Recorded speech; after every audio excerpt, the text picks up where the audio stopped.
At the beginning of the film, there is a dashing man with a hat and sunglasses, and he is wearing a soldier's jacket. The man was contemplating in his car. Shortly after, he got out of the car and then walked into an office. This man's name is Eddie Deacon. He is a former Marine Corps security captain who has served on 3 tours in Iraq. At least, that's what he told the woman who was writing his profile. Currently, Eddie is looking for a job as he has been unemployed for a year. Firmly, he asked the woman to list the minimum wage so he could get a job immediately. Eddie told the woman that his life is getting worse now. He said that his wife and daughter live far away from him, while his car is also being damaged, so he really needs a job to be able to pay for it all. But the woman didn't seem to care about Eddie. She just took her glass and drank casually. Feeling confused, Eddie stepped out of the office towards his car. But not long after, the woman called him and handed him a paper containing a job description for him.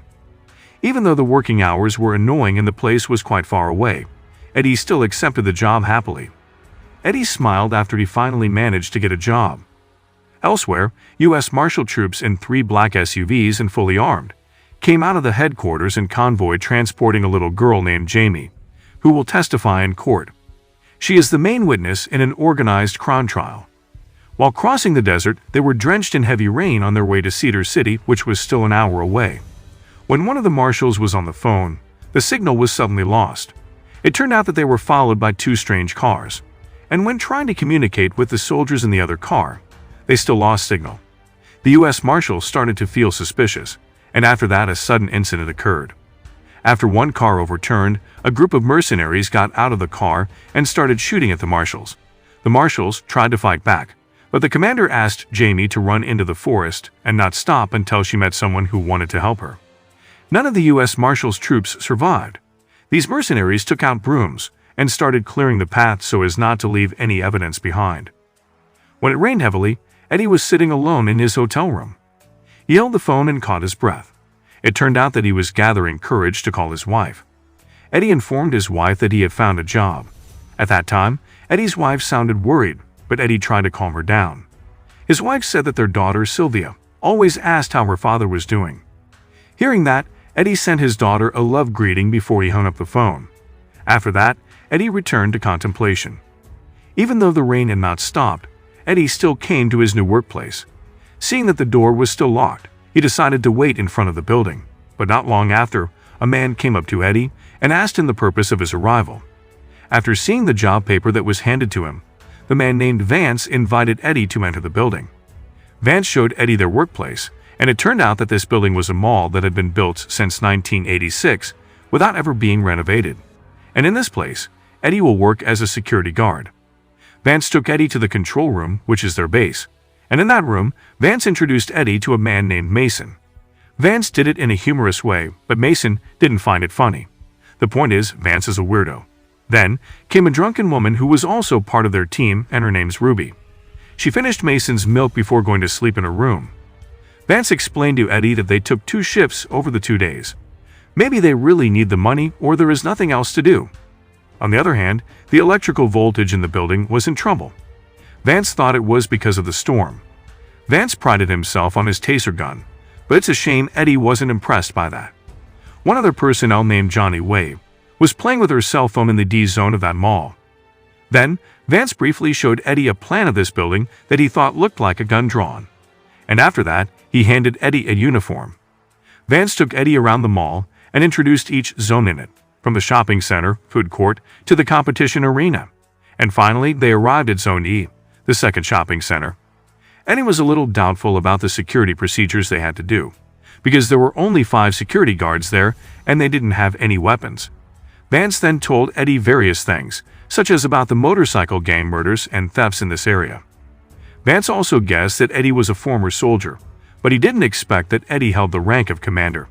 Afterward, Vance told him about the safety procedures Eddie was in charge of, such as turning on the radio and not acting alone if anything looked suspicious. After Vance left, Eddie saw an advertisement photo depicting the joy of a family. He felt homesick for his family. Eddie then went around every corner of the mall and was not happy with the unstable electricity. After Eddie saw a display case full of grizzly masks, the electricity completely went out. When Vance was giving vitamins to Ruby at that time, Eddie heard a noise at the entrance. How surprised was Eddie when he saw a little girl pounding on the door with a scared face. It turned out that the little girl is Jamie, and her life is in danger. Then, Eddie called Vance while opening the door and leading Jamie into the mall. But suddenly the girl passed out, and Eddie wondered who was coming until Jamie freaked out. Eddie took Jamie to the control room. The security guards there were confused. Vance tried to call the police, but the phone line kept dropping. Johnny's cell phone signal also disappeared. From the CCTV camera, they saw a man wearing a coat approaching the mall entrance. Vance, Mason, and Eddie approached the man. The man's name was Charlie, and he claimed to be Jamie's father. But none of them believed this man. When Vance asked Johnny to take Jamie, Eddie stopped him. Eddie asked Charlie a lot of questions about Jamie, from her name, date of birth, eye color, to whether or not she had braces. And suddenly, Charlie fell silent. Jamie, who had woken up from her fainting spell, immediately screamed and jumped out of Johnny's arms when she saw Charlie's face. Vance and Eddie closed the door again so Charlie wouldn't go inside the building. And suddenly, they saw a strange man approaching the door, and he was carrying a big box. Charlie opened the box in front of them, and the box contained $1.2 million. Vance's eyes immediately widened at the sight of that much money, and he was almost tempted to comply with Charlie's request. If the security guards didn't hand over Jamie and take the money, Charlie threatened they would all be brutally killed. Vance, who couldn't take it anymore, was about to open the lock, but Eddie immediately acted. Charlie then met his troops and devised a strategy to surround the mall. Meanwhile, on the other hand, Eddie looked for Jamie in the mall. Hearing a sound behind him, Eddie found a ball rolling towards him. Eddie turned his back to the direction the ball was coming from, but then he was pointed at with a shotgun by Jamie from behind. Jamie asked Eddie for dry clothes, food, and refuge from Eddie. She didn't want to be treated like a child, but instead she took the promise with the little finger. Mason revealed what he knows about the case that Jamie is involved in. She dealt with the 666 criminal gang, where her accountant father was killed for defecting to the FBI, and Jamie witnesses the incident. Eddie was so sure that Charlie and his squad would return, he even gave a full analysis of the possible actions they would take. Suddenly, they saw a group of mercenaries walking in the parking lot. Eddie and Vance took Jamie to hide in a safe place. Eddie gave Jamie a flashlight, water, and a walkie-talkie that asked her to lock the door immediately. From the control room, Eddie and his friends saw 3 mercenaries approaching their car. Vance said that he kept a gun under his car seat, which made Mason panic. Of course, Mason was afraid and wanted to run away from that place. Vance gave Eddie the responsibility of tonight's security, because he knew that Eddie was an ex-Marine, and he's the right person to lead their action. Then, Eddie advised Mason not to run away if he wanted to survive. They tried to hold on until the FBI came. The security guards then installed electricity on the door, closed the rolling door with piles of sofas, and spilled oil on the floor. Then after that, they went upstairs. On the other hand, Charlie sent one of his men to run behind the car that had just crashed into the mall's entrance. The soldier took out a hammer and tried to climb onto the roof of the mall. Eddie and 2 of his colleagues threw a burning couch onto the car, causing the driver to get out and his body engulfed in flames. The 3 security guards then descended from the roof, and a fierce bald soldier chased them. Vance wanted to pick up his fallen walkie-talkie, but instead he was attacked by the soldier. Luckily, Ruby came to the rescue and knocked the mercenary down. Meanwhile, outside the building, Charlie's men clean up the mess in the parking lot. Vance and Ruby destroyed the CCTV monitors and uprooted the building plans. Eddie made a defense plan by making the mall their stronghold. Eddie taught Johnny how to send an SOS code with a flashlight. Instantly, Eddie was surprised to see Jamie come out of hiding, because Jamie didn't want to just stay silent. Meanwhile, Charlie and his mercenaries had made it into the mall. They entered the control room and tried to hack the surveillance camera. Charlie gave instructions to his men that no one should be allowed to live. Ruby stalked the mercenaries who was trying to enter through the iron door. One of them was electrocuted, but the bald soldier easily opened the door. Jamie drove a toy car with a remote control that had a camera attached. She was surprised that Charlie's squad took the toy car. Charlie saw the words Channel 47 on the paper taped to the toy. Charlie then opened the channel and spoke to Eddie. Via the radio channel, Charlie made a contest for his troops and the security guards that they will get $100,000 if they kill Jamie. On the other side, Charlie's squad had gone further into the building. Ruby tried to get in the way by getting them to shoot at a shop, while she shot one of them. The first attempt failed, and Ruby tried to set another trap. Charlie's men continued to advance and shot at Ruby and pushed her back. Because of that, she had to find a way to survive. Vance then threw a bomb filled with nails which hit one of the soldiers. Mason also managed to incapacitate a soldier by electrocuting him and shooting another who approached him. Eddie checked on his friends through the walkie-talkie. Everyone answered, but Mason started crying. Eddie immediately headed to Mason's location. He sneaked around and saw 2 soldiers in front of him. While trying to divert attention, he didn't notice another soldier coming from behind. Eddie then told Mason to get out of this place. At that time, a car on patrol approached the mall. Johnny tried to give a signal with his flashlight, but the flashlight was broken. He then tried to open the door even though Eddie had forbidden him. And because of that, Johnny was shot dead by a sniper. Eddie returned to his position and reported Johnny's death. Meanwhile, Vance and Ruby were trapped in the food court area, and Mason was cornered in a warehouse. Jamie offered help to see the number of enemies in the food court area with her toy car. And of course, the toy car was the prey of these mercenaries. Meanwhile, Eddie attacked them. It was an awesome solo action. Turned out that's what the oil spilled on the floor was for. But this is still not finished. Jamie's toy car was vandalized, and Jamie came out of hiding. On the other hand, Eddie still had to finish off one more enemy. After that, Vance and Ruby came out of their hiding place but were caught by the mercenaries. Ruby was shot, and she was led away by Vance. Eddie ran after the enemy and was nearly shot by Mason. They then entered a room protected by a steel rolling door. Charlie was furious to see how incompetent his men were.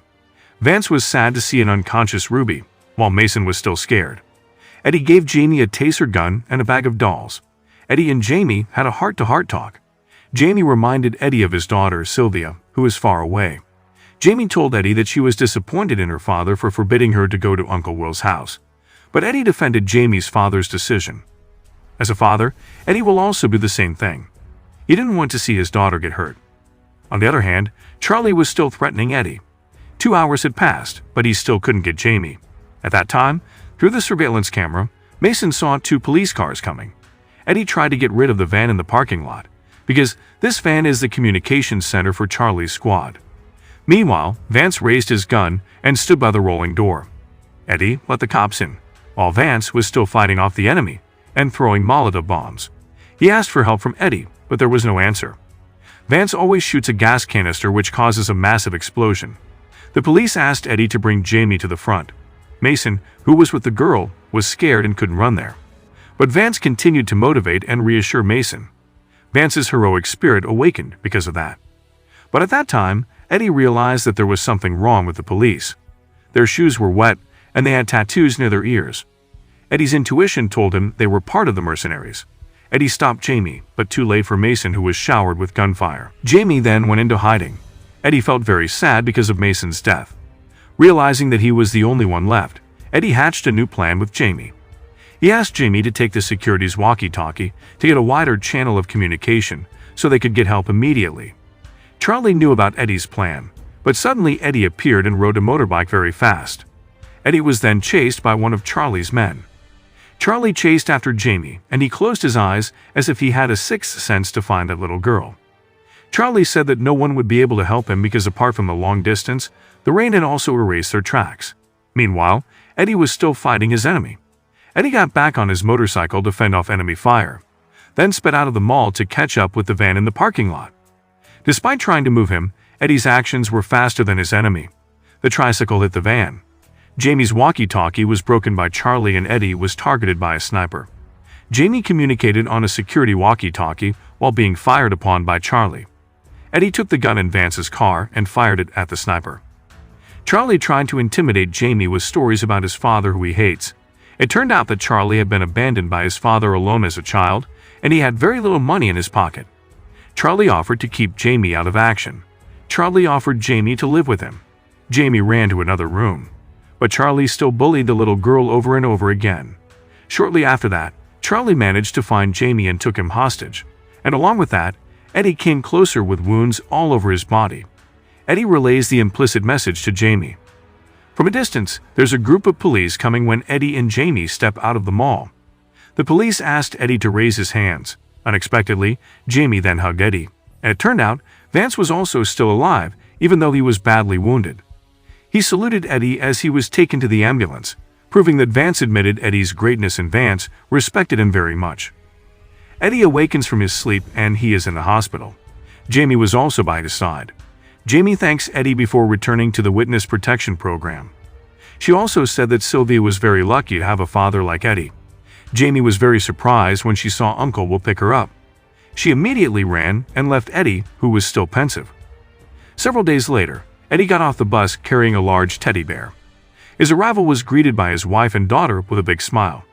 They then hugged and Eddie was very happy to be reunited with his family again. And this film ends with a happy ending.